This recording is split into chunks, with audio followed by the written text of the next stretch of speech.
Assalamu alaikum students. Welcome in the class of Inorganic Chemistry 2.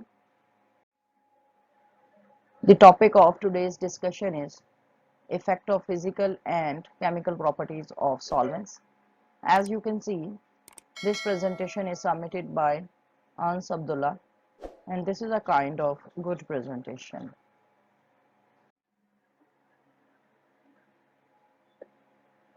So, the range of applicability of various solvents to carry out the chemical reactions, this is determined by physical properties of solvents. ठीक है, तो एक solvent के अंदर reaction हो सकता है या नहीं, तो ये चीज़ फिजिकल प्रॉपर्टी सॉल्वेंट की डिटरमिन करेगी.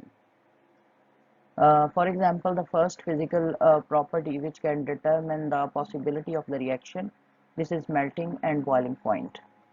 Most of the chemical reactions they are carried in liquid phase. ज़्यादातर chemical reactions जो हैं liquid phase में ये perform किए जाते हैं. Temperature range between the melting and boiling point of solvent virtually establishes the usefulness of the solvent. ठीक है, तो solvent की जो liquid range है वो determine करती है कि solvent के अंदर reaction feasible है या नहीं है, और सॉल्वेंट की लिक्विड रेंज जितनी ज़्यादा होगी उस सॉल्वेंट की यूजफुलनेस उतनी ही ज़्यादा है. ठीक है, melting and boiling point it tells the liquid range. Example given water at 0 degree centigrade freeze. Water 0 degree centigrade पे फ्रीज करता है और 100 डिग्री सेंटीग्रेड पे ये बॉयल होता है, और इसका मतलब कि वाटर की जो लिक्विड रेंज है this is between 0 to 100 degree centigrade. और इस रेंज को हम किस तरह से एक्सटेंड कर सकते हैं, use of a diluent thinner which lowers the melting point and increase the boiling point. ठीक है, तो हम कोई ऐसा मतलब लिक्विड यूज करें जिससे इसका जो मेल्टिंग पॉइंट है वो लोअर हो जाए, यानी 0 से भी कम हो जाए, और बॉइलिंग पॉइंट है वो इंक्रीज कर जाए, यानी 100 से भी बढ़ जाए. राइट, तो अब इस तरह से ये वाली चीज़ जो है ना कि लिक्विड रेंज सॉल्वेंट की बढ़ाने वाली, ये हम एंटी फ्रीज जो कि गाड़ियों के इंजन में यूज़ करते हैं वाटर को बॉयल करने से रोकने के लिए, या फिर वाटर को फ्रीज होने से रोकने के लिए, जिससे क्या होता है कि लिक्विड रेंज वाटर की बढ़ जाती है. तो हम वहाँ पर भी रेडिएटर में गाड़ी के रेडिएटर में हम एंटी फ्रीज लिक्विड्स या फिर एंटी बॉइलिंग लिक्विड जो है यूज़ करते हैं, और उसमें हम वाटर की लिक्विड रेंज बढ़ा रहे होते हैं. इससे क्या होता है कि अगर टेम्परेचर 0 से कम हो जाए तो रेडिएटर के अंदर पानी जो है वो जाहिर है जमता नहीं है, और इसी तरह अगर खुदा ना खास्ता टेम्परेचर 100 डिग्री सेंटीग्रेड से बढ़ जाए तब भी पानी बॉयल नहीं करेगा और गाड़ी चलती रहेगी. ठीक है, तो अब इस तरह से जो लिक्विड रेंज है, एक तो ये तरीका है कि हम एक ऐसा डाइल्यूएंट यूज़ करें जो कि मेल्टिंग पॉइंट को लोअर कर दे और बॉइलिंग पॉइंट को इंक्रीज कर दे, और इस तरह से जो लिक्विड रेंज है वो 0 से 100 की बजाय फॉर एग्जांपल -5 से 105 डिग्री सेंटीग्रेड हो सकती है. तो 10 डिग्री सेंटीग्रेड इस तरह से लिक्विड रेंज बढ़ सकती है. दूसरा क्या कर सकते हैं हम लिक्विड रेंज बढ़ाने के लिए, कि हम प्रेशर इंक्रीज कर दें. ठीक है, और जब हम प्रेशर इंक्रीज करेंगे इससे भी मेल्टिंग पॉइंट डिक्रीज होता है और बॉइलिंग पॉइंट इंक्रीज हो जाता है, और उससे भी क्या होगा कि लिक्विड रेंज जो है वाटर की फॉर एग्जांपल बढ़ जाएगी और यूजफुलनेस बढ़ जाएगी. So this applies to water as well as other solvents which we can use as solvents in reactions. हम ये वाले phenomena जो है use कर सकते हैं in order to increase the liquid range. Okay, melting and boiling point of common protic and aprotic solvents. So these are the melting and boiling points. For example, water के लिए we know melting and boiling point, and इसकी ये liquid range जो है वो दी हुई है 0 to 100. यहाँ पर ये liquid range आना चाहिए, ये फिर boiling point and degree centigrade दिया हुआ. This is the liquid range. अच्छा जी, इसमें ये देखें अमोनिया है, इसका फॉर्मूला है, इसका मेल्टिंग पॉइंट है -77.7 और बॉइलिंग पॉइंट है -33.3. ठीक है, अब अमोनिया चूँकि गैसियस फॉर्म में होती है, गैसेस के melting and boiling point minus में ही कॉमनली होते हैं. तो ये देखें यहाँ पर -77.7 से ये इसकी रेंज है melting to boiling point -33.3 degree centigrade.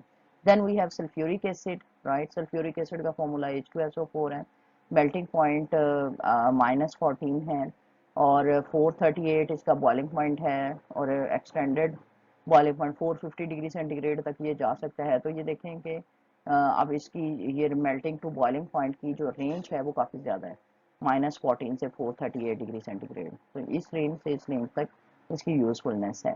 फिर ये हमारे पास ब्रोमीन ट्राइफ्लोराइड है, BF3 इसका 9 to 126 है।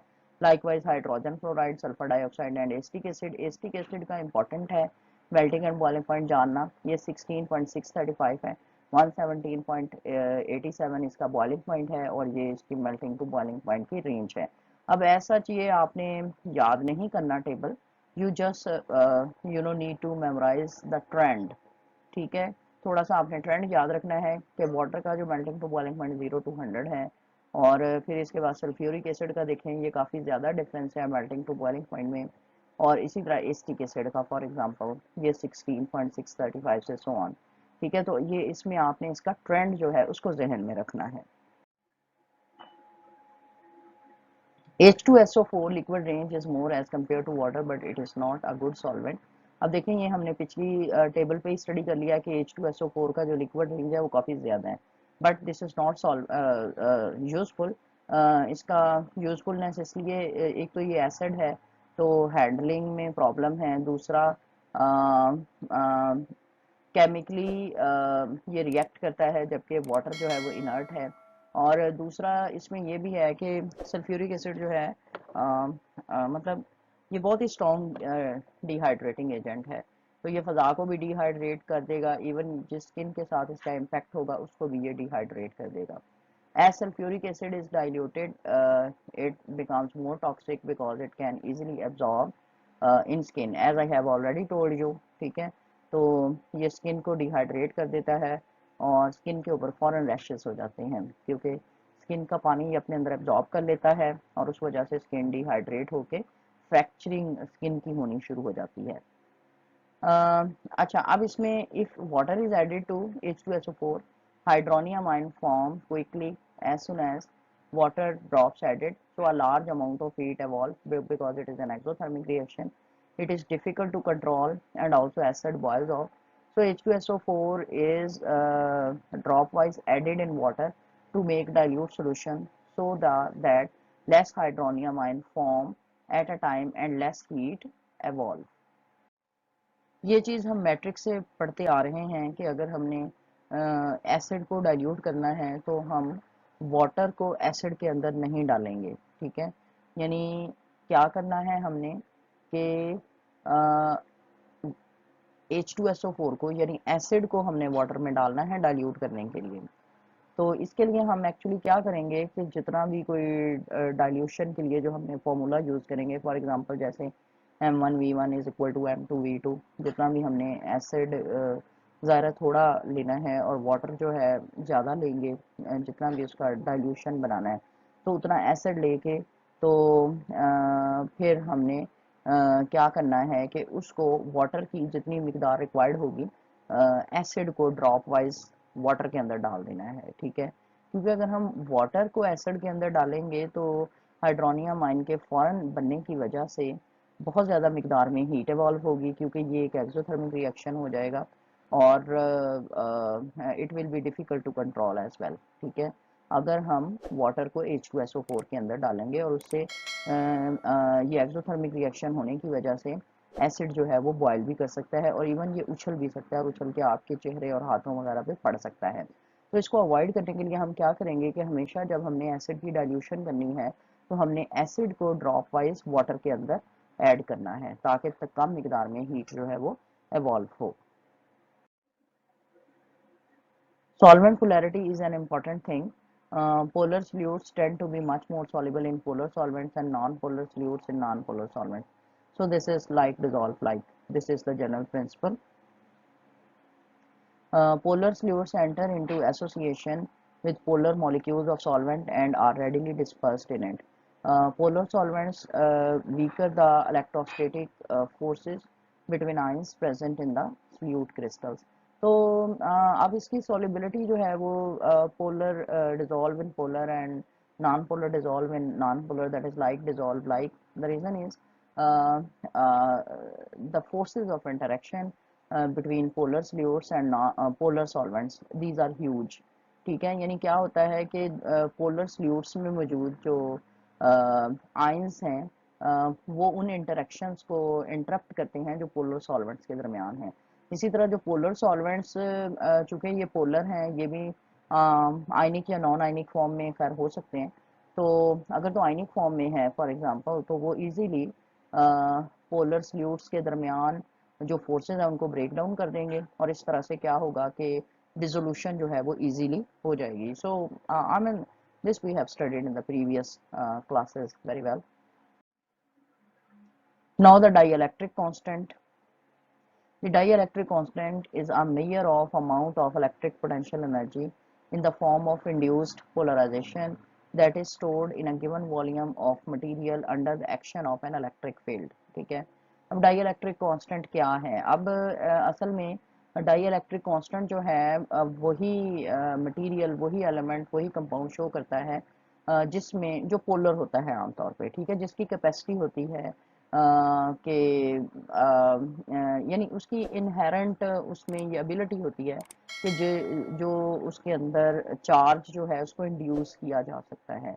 यानी अगर तो कोई non polar, purely non polar compound होगा तो उसमें ये एबिलिटी ही नहीं होगी, आप उसको जैसे मर्जी इलेक्ट्रिक फील्ड में रखते जाएं तो उसमें चार्ज को इंड्यूस नहीं किया जा सकेगा। ठीक है, लेकिन अगर एक ऐसा मटेरियल है जो थोड़ा बहुत भी पोलर है तो उसमें फिर इंड्यूस पोलराइजेशन को इंड्यूस करवाया जा सकता है under the impact of electric energy. ठीक है, उसे हम इलेक्ट्रिक फील्ड में रखेंगे तो उसके पॉजिटिव और नेगेटिव आयंस जो है वो अलग-अलग मतलब फील्ड की तरफ, इलेक्ट्रोड्स की तरफ, ऑपोजिट इलेक्ट्रोड्स की तरफ मूव करेंगे, और इस तरह हम उसमें अगर वो स्लाइटली पोलर भी है एज सच, वो इलेक्ट्रिक फील्ड के बगैर वो पोलराइजेशन नहीं शो करता, तो इलेक्ट्रिक फील्ड के अंदर हम उसे पोलराइज करवा सकते हैं। इसको हम बोलते हैं इंड्यूस्ड पोलराइजेशन, और ऐसे मटेरियल का डाइइलेक्ट्रिक कांस्टेंट होता है। ठीक है, it is expressed as ratio of the dielectric permittivity of the material to that of vacuum और ड्राई एयर। ठीक है, तो ये एक रेशियो के तौर पर एक्सप्रेस किया जाता है। उसमें हम क्या करते हैं कि पहले जैसे आप कह लें कि हम डाई इलेक्ट्रिक कांस्टेंट का जो इंस्ट्रूमेंट है उसको पहले हम रन करते हैं, या तो उसको खाली रन किया जा सकता है, उससे क्या होगा कि हमारे पास डाई इलेक्ट्रिक कांस्टेंट वैक्यूम या ड्राई एयर का आ जाएगा। ठीक है, और फिर हम उस मटेरियल का डाई इलेक्ट्रिक कांस्टेंट उस इंस्ट्रूमेंट में मेजर करेंगे, और उसकी रेशो जो है उसको रेशो के तौर पर ये डाई इलेक्ट्रिक कांस्टेंट एक्सप्रेस किया जाएगा। यानी खाली इंस्ट्रूमेंट या ड्राई एयर के साथ जो डाई इलेक्ट्रिक कांस्टेंट होगा और उस मटेरियल के साथ उसकी रेशो को हम इस डाई इलेक्ट्रिक कांस्टेंट के तौर पर एक्सप्रेस करेंगे। अच्छा, इसमें ये देखें, this is a very nice explanation. अब आर जो है, आर क्या होता है? R is the distance between the separation of positive and negative charge as a result of induced polarisation of the molecule. और डाई इलेक्ट्रिक कॉन्स्टेंट को हम K से रिप्रेजेंट करते हैं, K is equal to E divided by E nought. ठीक है, where K is dielectric constant and E is the permittivity of the substance and E naught is equal to the permittivity of the vacuum, as I have already told you that first we will measure the permittivity or dielectric constant of the vacuum, and then we will measure the permittivity of the substance, and then dielectric constant of the material. This will be expressed as a ratio of permittivity of the substance to the ratio of permittivity of the vacuum. Liquids made up of polar molecules have very high dielectric constant. For example, dielectric constant of water, this is equal to 81.7. As I have already told you that only the molecules which have inherent characteristic of polarity, only in those molecule polarization can be induced. Otherwise, purely non-polar molecules, they will have zero dielectric constant or dipole moment.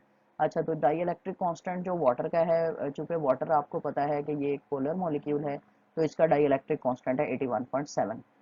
The solvent of high dielectric constant are better solvents for ionic substances, that is why NaCl is readily soluble in water. So this is already clear. ठीक है, कि जो high dielectric constant वाले solvent हैं ionic substances के लिए, यानी वही लाइक डिजॉल्व लाइक पोलर जो है वो पोलर को डिजॉल्व करता है। So in this slide we will see what is the relationship between dipole moment and dielectric constant. So here you can see different solvents. Apart from water, we have non-aqueous solvents like ammonia, HF, HCN, liquid sulfur dioxide, and BRF3. So we have to see which one of these have highest dipole moment. So if we go from water, 1.84, 1.46, 1.9, 2.93, 1.62, and 1.19. So these are dipole moments, and among these 2.93 which belongs to HCN, so this is the highest dipole moment, ये सबसे ज़्यादा dipole moment HCN का है। तो आप देख सकते हैं कि चूंकि इसका डाइपोल मोमेंट सबसे ज़्यादा है, इसमें चार्ज जो है उसकी सेपरेशन सबसे ज़्यादा है, इसलिए इसका डाई इलेक्ट्रिक कॉन्स्टेंट भी सबसे ज़्यादा है। ठीक है, तो बेसिकली डाई इलेक्ट्रिक कॉन्स्टेंट या डाइपोल मोमेंट वो चार्ज सेपरेशन को भी मेजर करने का एक फिनोमेना है। तो अब इस टेबल को आपने याद नहीं करना, you just need to memorise the trend. तो इसके बाद HCN के बाद देखें ये HF है, both these are acids, we know that right. तो उनका इसलिए आयनाइजेशन चूँकि उनकी अच्छी होती है, चार्ज सेपरेशन अच्छी है, that is why they have high dipole moment and dielectric constant. So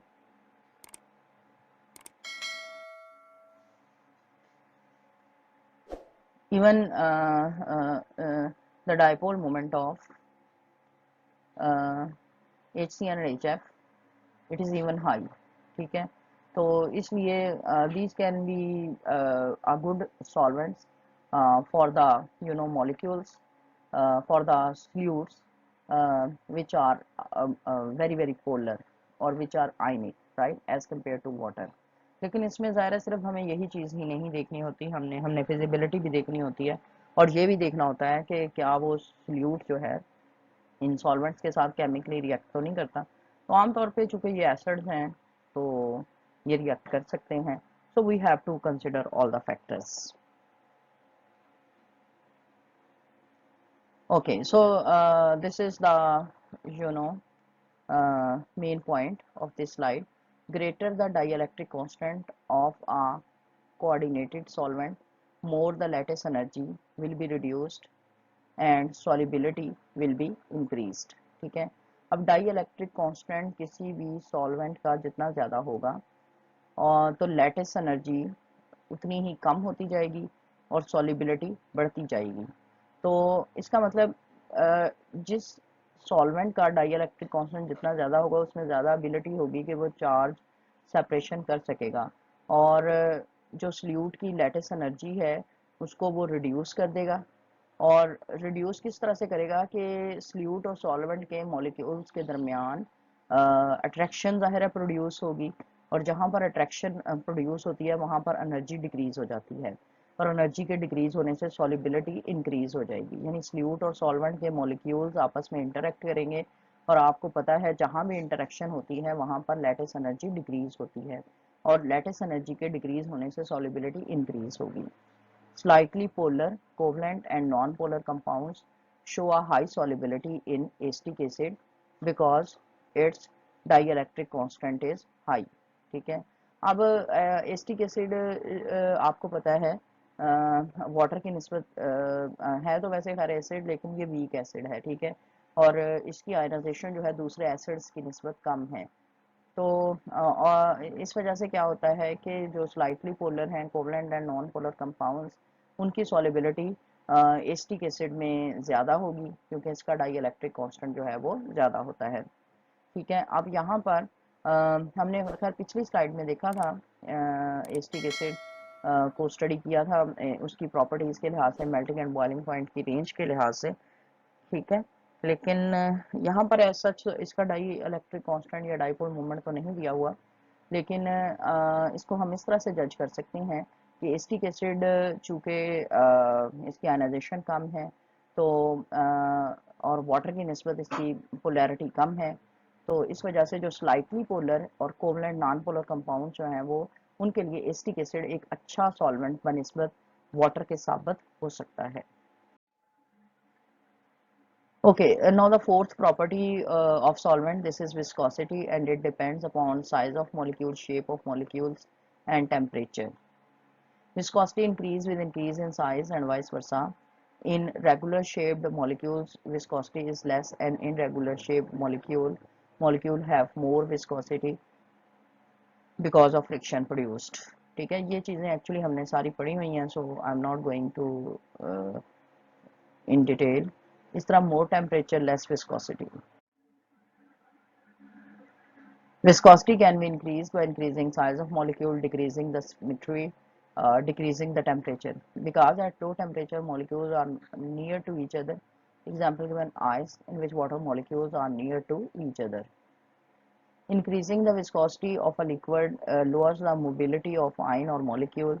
This greatly increases the difficulty in precipitation, filtration, crystallization. ठीक है, अब अगर हम विस्कोसिटी इंक्रीज करेंगे, आयन की मोबिलिटी डिक्रीज हो जाएगी, और उससे जाहिर है प्रेसिपिटेशन, फिल्ट्रेशन, क्रिस्टलाइजेशन, ये सारे फिनोमेना स्लो होते जाएंगे.